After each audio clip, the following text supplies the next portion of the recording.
The following programming is sponsored by Mark J. Bernstein. The views expressed do not necessarily reflect the views of this station, its management, or Beasley Media Group. Entrepreneur, author, and financial consultant Mark Bernstein helps high-performing entrepreneurial business owners create a vision for the future and follow through on their goals and intentions. Ange Honorato is a business growth strategist who blends psychology and business together to create conscious leaders and business owners who impact the world. Founders Forum is a radio show podcast sharing the real stories behind entrepreneurship as founders discover more about themselves while providing valuable lessons and some fun and entertainment for you. Now, here's Mark and Ange. Good morning, America. How are you? We're doing pretty fine. If you heard our last podcast, I'm on a juice fast, so I'm, all things considered, a little spacey, but otherwise feeling pretty good, pretty energized. And our topic for the week has been food. And our last guest, Amy Zeitelman, we had an interesting conversation about food to start it off. And we got another one because our guest today, David Kirschner, who I'll introduce in a moment, is also in the food business in a whole different way. So I'm going to start out, Ange, with a little thought I have. And these are a little different than our food quotes on the other show. Samuel Johnson said, "He who does not mind his belly will hardly mind anything else." Kind of interesting. I can certainly relate to that at this moment. And that actually comes from a Spanish proverb, "The belly rules the mind." And Fran Lebowitz, who I love, who's a satirist, if you like, sarcastic satire, you got to put both of those together for her. Food is an important part of a balanced diet. Kind of interesting, funny quote. So, Ange, what do you think about that? I certainly think that food, we take it for granted, but what we eat certainly affects how we think, affects how we feel, affects everything. Food is an important life of it. And many of us, I think, go through it unconsciously. I know I did for many years, becoming much more conscious about what I put into my body. What are your thoughts about that? Man, I have a lot of thoughts about it, so many. But I think I love that quote because it's very, very accurate.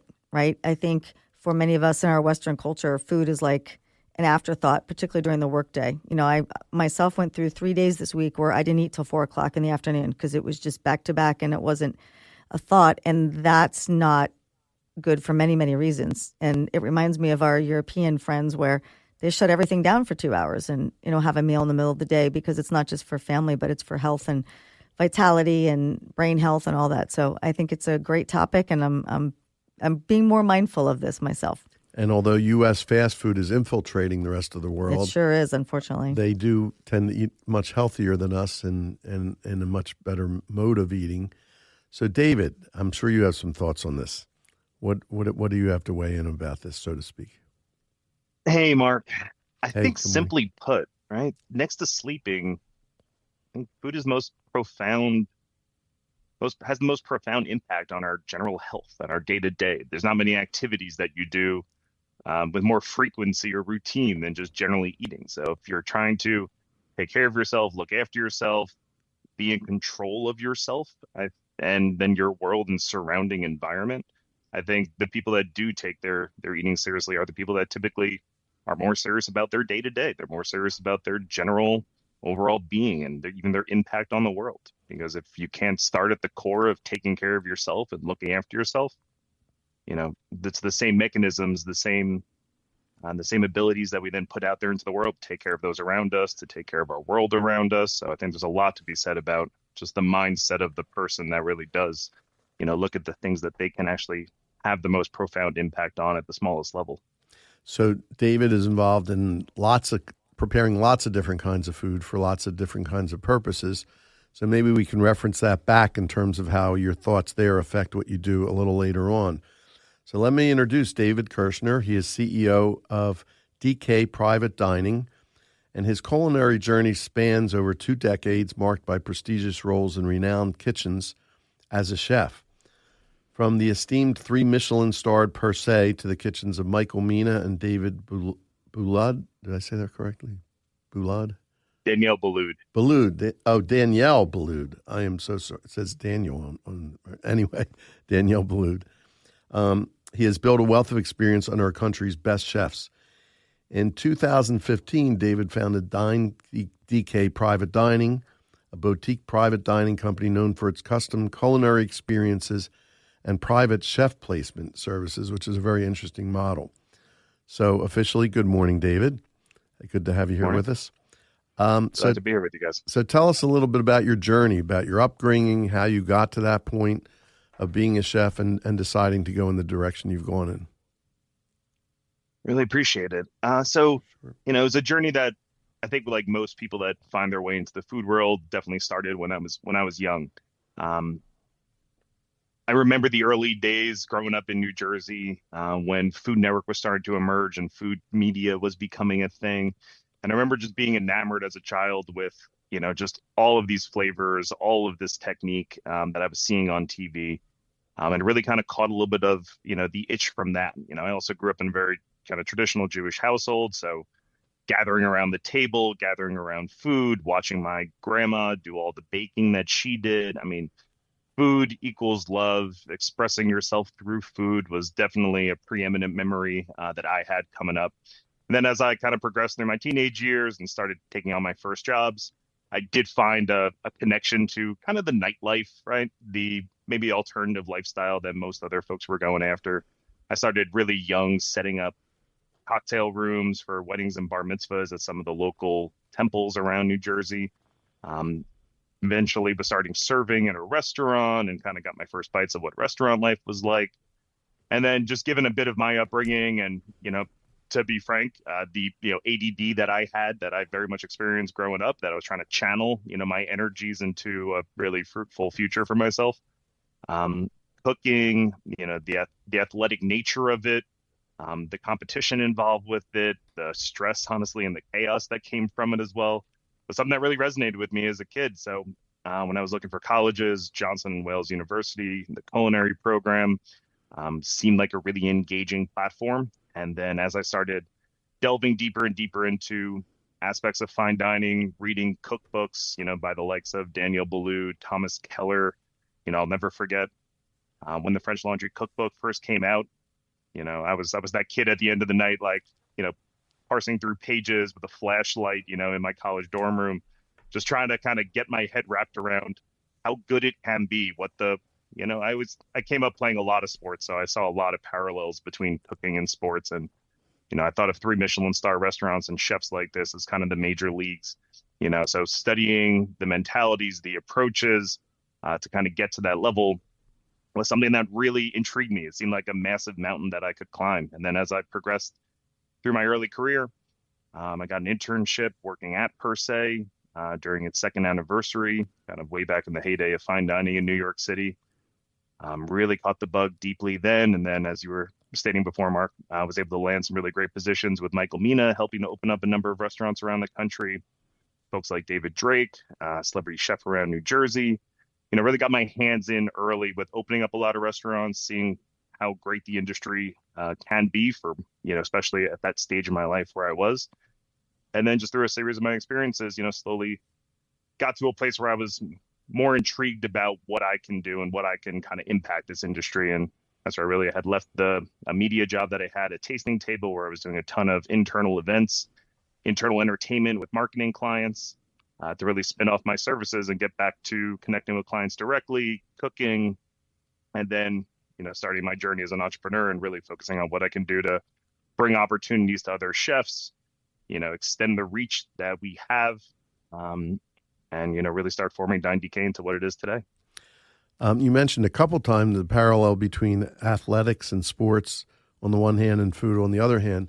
I don't think I've ever thought about that, but as soon as you said it, it resonated. It really makes sense. You see, especially films of chefs, dancing almost from one end of the kitchen to the other and moving around, and it does take a lot of athletic skills. I hadn't really thought about that before. So obviously there's been challenges in building your business today.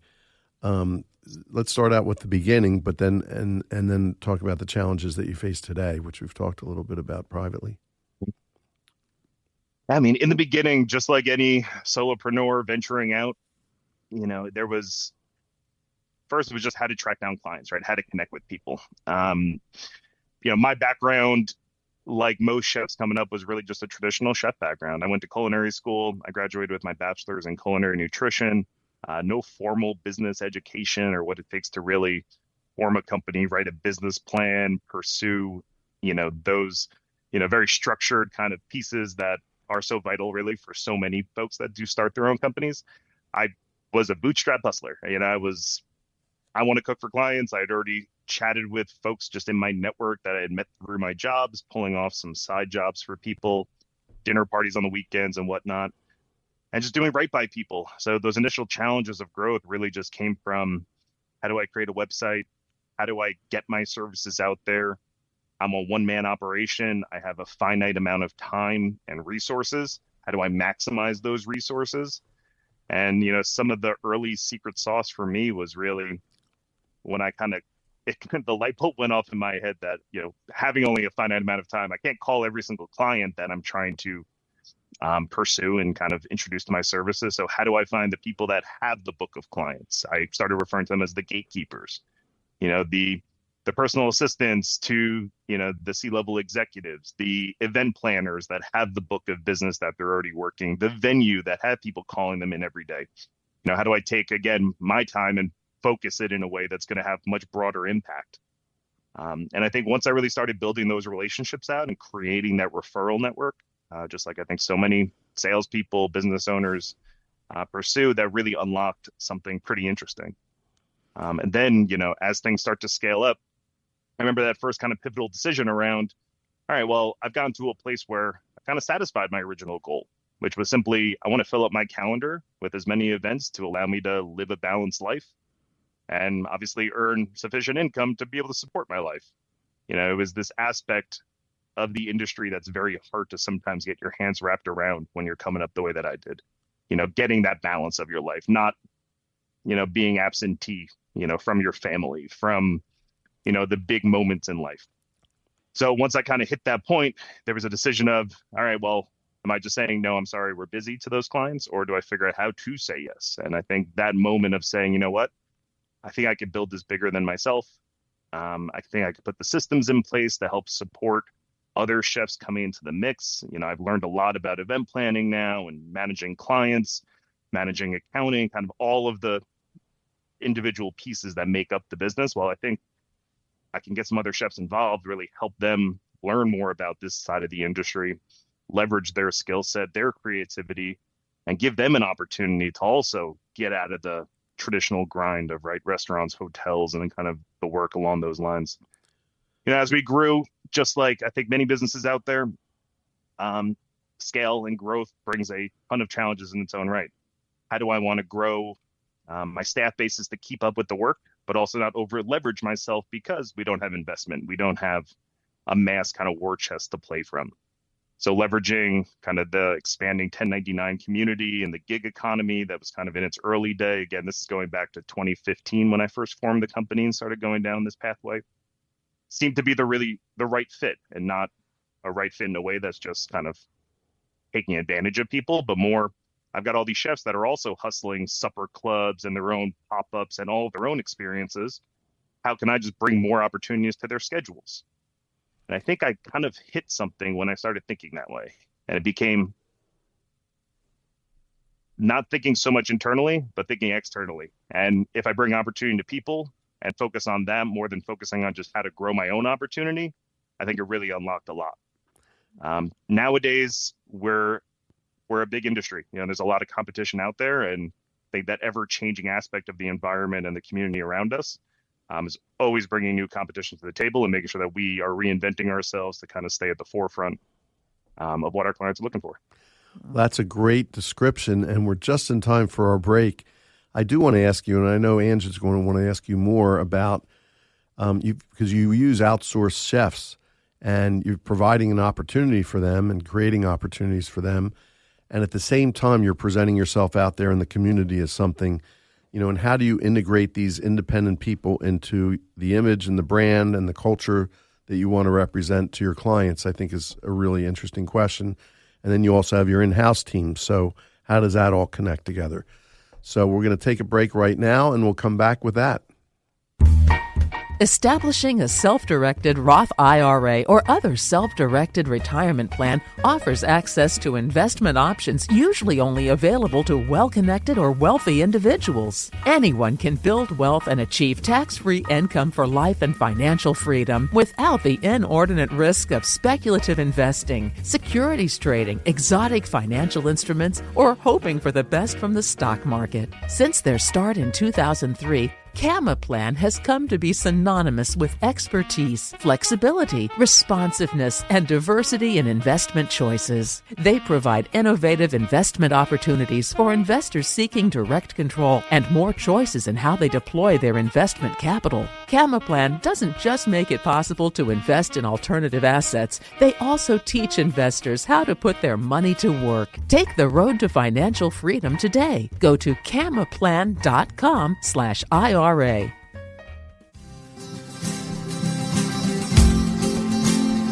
we are back on Founders Forum with our guest today, David Kirschner of DK Private Dining.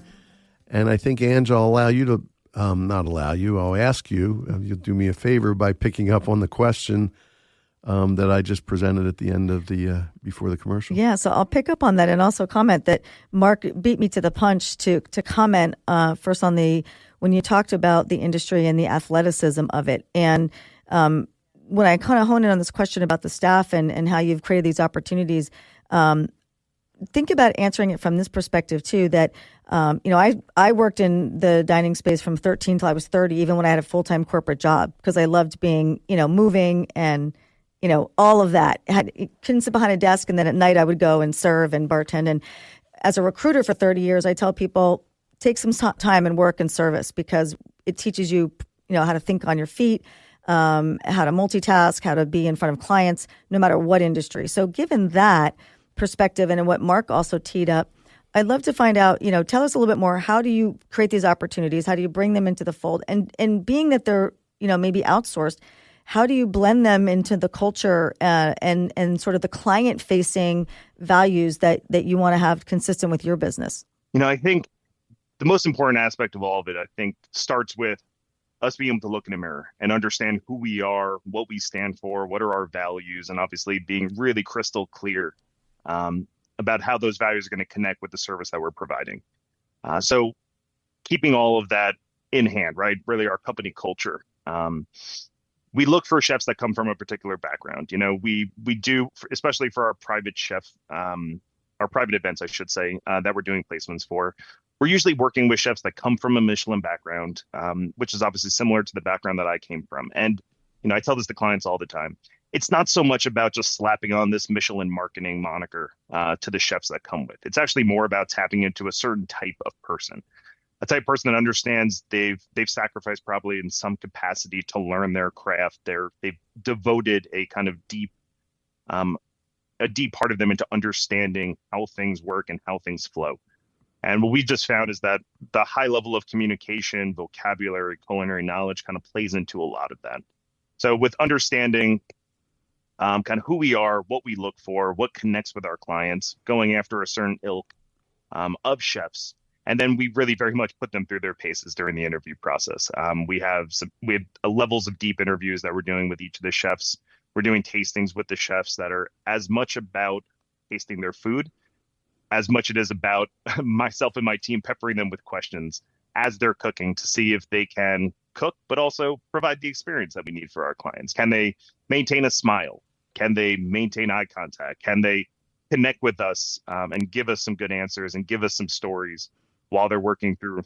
And we understand then that they are, this well-rounded kind of communicator, presenter, and really provider of the experience that we're looking for in the end. And if we can see those core attributes in there, then it becomes this, really great symbiotic relationship and partnership. We can bring them into the mix, bringing my experience of being a chef for, over 20 years and being in the private chef game for so many years. We're really bringing up some young folks that are really trying to break into this private side of it. So leveraging our experience, being able to coach them along, set them up for success, not looking for a chef who could also be a salesperson, right? Because as a solopreneur, a lot of these chefs are trying to break out on their own, and they're still developing a lot of those skills you need to be in the market, tracking down clients, marketing your services. but we give them a chance to have a platform to really be able to cook their food, develop their cuisine, really leverage their talents as something that the clients are really seeking. Between the support myself, my internal team brings to them, our full-time chef that we have on staff, which is a gentleman that's been with me for many, many years. And what I really just found was when we had certain clients, we're talking about our weddings, we're talking about our clients with massive marketing spends that they're trying to launch a product, the draw of having variety of chefs, and you could pick from any one of these chefs to kind of come provide your experience is not as powerful as we just need a team that we trust that can provide a consistent over the top experience. So we realized that we had kind of these two sections that we needed to really have an answer for. And that's where kind of our internal chef can handle our overarching really high impact events. We can use his skill set to also coach, tutor, mentor our up and coming kind of community of chefs that we work with for a lot of our smaller events. And all of a sudden now we really are kind of achieving the mission of the company at the end of the day, which is not only to provide unique experiences for our clients, but really to provide unique opportunities for our chefs to really get away from the usual traditional grind and gain some control back over their worlds. Just a quick, simple question about that. Isn't it hard to find? You think of maybe backroom chefs. I know times have changed and people have to develop a lot of skills, but aren't they hard to find, people that have those presentation skills and people skills along with great cooking ability? Absolutely, Mark. I think you're tapping into one of the unique things that we've been able to track down and kind of conquer as one of our main obstacles for success within our business. Yeah, I mean, I say it with a lot of love and affection for my industry and my chef counterparts out there. Chefs are traditionally pirates. This is the metaphor I always like to use. They're built to be put on a ship and behind closed doors and, live the alternative lifestyle that they do. So by no means is every chef capable of doing the type of work that we do. So we have to really weed through a lot of applicants and a lot of vetting processes to really make sure we're touching base with the people that really can be successful in this part of the sector, sector of the industry. By the way, I just have to correct. The name of the company is DineDK Private Dining. I thought that was a typo, so I wanted to correct the name. And it makes a lot of sense. If you want to find David, look at Dine. That's the first place to look. It makes a lot of sense that that's the name. Ange, I know you had more. Sorry. Yeah. So what I love about this part of the conversation, David and Mark, and your great questions about it is, I think what you're also tapping into isn't just the culture and how you identify and kind of screen candidates, but you also talk about it from the client experience, that you do that so that when you're in front of the client, that if it's a corporate environment and they're there to launch a product or have a big investor meeting or something, there's a purpose for that meeting. But what I don't think enough people pay attention to, and I learned this actually from a best friend of mine and a former guest we had on here that owns a heavy highway construction company as a female-owned business. And from day one, she has been adamant that, it's a dirty business, right? And a lot of companies they don't pay as much attention to their trucks that the foremans drive. They're dirty, they're whatever. She's impeccable that every single day, every one of those trucks is washed and waxed. And just when they're driving through the community, the imagery that comes with, or the experience that people have in dealing with a background type of business, right? So what I'm hearing you speak about is not just what you do in the service you do for your client, the event manager, but it's what people that come to that event are going to remember. People talk about they're not going to remember things about a wedding, but if the food's really bad, they'll remember it, right? But they'll also remember if you're coming in for a certain purpose, that there's a double fold purpose for your service being top notch. And that starts with the chef and the people that you have and how they're interacting, even if it is kind of in the back room a little bit, so to speak. So I just wanted to point that out, that I think it's brilliant the way that you're doing it and the reasons for you doing it, but also what the impact I think is to the ultimate end customer. So it's not just, you did a good job and accomplished what they paid you to do, but you did something very deeply embedded in what they need. Absolutely. So I think you nailed it. There's this aspect of taking care of all of our stakeholders that are at the table, the client, the end experience, user, the chef, and all of our partners every step of the way. I've been a firm believer for a very long time. We impact everybody. They all are considered clients for us. How we treat them, how we present each step of that process is as important as just the food itself that's on the plate that everybody's consuming. We only have a couple minutes left. Tell me about your future vision, the next 3 years. What does that look like for you, David? So really, to be frank, I think we've been seeing this deep kind of consolidation that's been going on in our industry over the last couple of years. There's been a lot of big players that have come into an industry that really was dominated by a lot of us smaller boutique companies for many, many years. I think my frank vision for the next 3 years as a business owner is really setting ourselves up to be able to have a broader impact. And, thinking about what that looks like to us might be joining forces with a larger entity. It's really about trying to track down what are the resources that we need to continue to compete in this new, more competitive market. With so many solopreneur style chefs that have been coming out post-COVID and just trying to figure it out on their own. And a lot of these VC-backed firms that are kind of stepping into our space as well. So we've got some obstacles to kind of overcome and some navigation to do to really make sure that we're set up for the long haul. It sounds like, though, you have the secret sauce in terms of trying to find the right chefs, which would be their hardest thing. Do you have some advantage to bring either to those big companies or to effectively compete and beat them?